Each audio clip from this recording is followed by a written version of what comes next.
स्वतंत्रता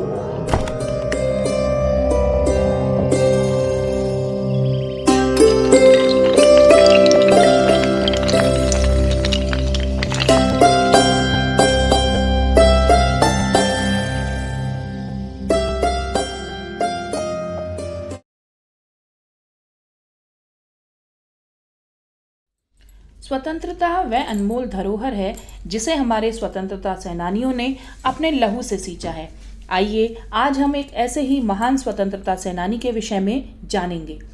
1857 की क्रांति से एक वर्ष पूर्व 23 जुलाई 1856 को पश्चिमी भारत के रत्नागिरी के गांव में बाल गंगाधर तिलक का जन्म हुआ। बाल गंगाधर तिलक के पिता गंगाधर राव अध्यापक और विद्यालय निरीक्षक थे और माता धार्मिक विचारों वाली थी।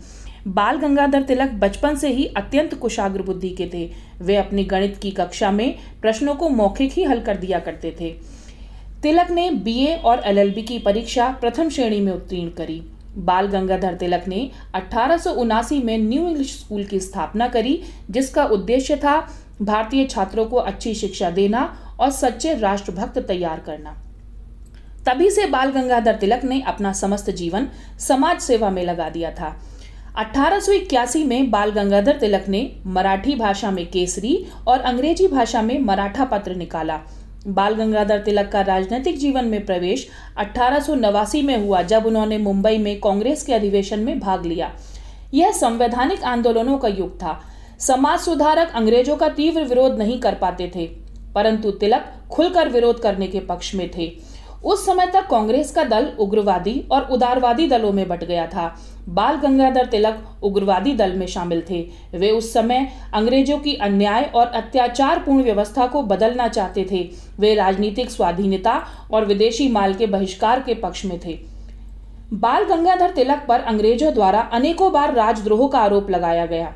उन पर पहला आरोप उनके पत्र केसरी में प्रकाशित उनके लेख वीर पूजा के कारण चलाया गया, जहां उन्हें 18 माह की सजा हुई, परंतु जनता के विरोध के चलते उन्हें 6 माह पूर्व ही रिहा कर दिया गया। परंतु अब तक बाल गंगाधर तिलक राजनीतिक स्वतंत्रता पाने के लिए अपनी कमर कस चुके थे।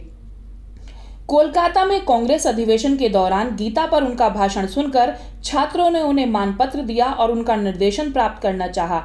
तभी से वह लोकमान्य बाल गंगाधर तिलक के नाम से प्रसिद्ध हुए। सन 1908 में नशाबंदी आंदोलन चलाया और सरकारी आबकारी नीति का विरोध भी किया। नमक सत्याग्रह में गांधी जी के साथ रहे। उन्होंने साधारण जनता को स्वतंत्रता आंदोलन से जोड़ा। गणपति उत्सव और शिवाजी उत्सव जैसे सामूहिक कार्यक्रमों के द्वारा आम जनता में आत्मविश्वास बढ़ाकर उनका मनोबल बढ़ाया और उन्हें राजनीतिक चेतना का केंद्र बनाया। इस प्रकार बाल गंगाधर तिलक को हम स्वदेशी आंदोलन का सच्चा जन्मदाता भी कह सकते हैं। 1908 में केसरी में छपे उनके दूसरे लेख देश का दुर्भाग्य के कारण उन्हें फिर से 6 वर्ष की सजा हुई। इस बार उन्हें बर्मा म्यांमार के मांडले जेल में भेजा गया, जहां उन्होंने गीता रहस्य नामक विश्वविख्यात पुस्तक लिखी। जेल से छूटने के बाद उन्होंने अपना जीवन पुनः देश सेवा में लगा दिया। 1916 में उन्होंने होम रूल लीग की स्थापना करी। भारत की राष्ट्रीय भावनाओं को ब्रिटिश लोक के समक्ष प्रस्तुत करने के लिए वह इंग्लैंड गए, जहां उन्होंने अनेक सभाएं करी, अनेकों हैंडबिल प्रकाशित करवाए। इस सब से घबराकर ब्रिटिश सरकार ने भारत पर भाषण तथा संगठन पर प्रतिबंध लगा दिया। इसके पश्चात ब्रिटिश सरकार ने रॉलेट एक्ट पास किया, जिसके विरोध में गांधी जी ने असहयोग आंदोलन भी छेड़ा। रॉलेट एक्ट के विरोध में हड़तालें हुई, प्रदर्शन हुए और जलियांवाला बाग हत्याकांड भी हुआ। परंतु बाल गंगाधर तिलक पूर्ण स्वराज के लिए निरंतर संघर्ष करते रहे। उनका नारा था, स्वराज्य हमारा जन्मसिद्ध अधिकार है और हम इसे लेके रहेंगे।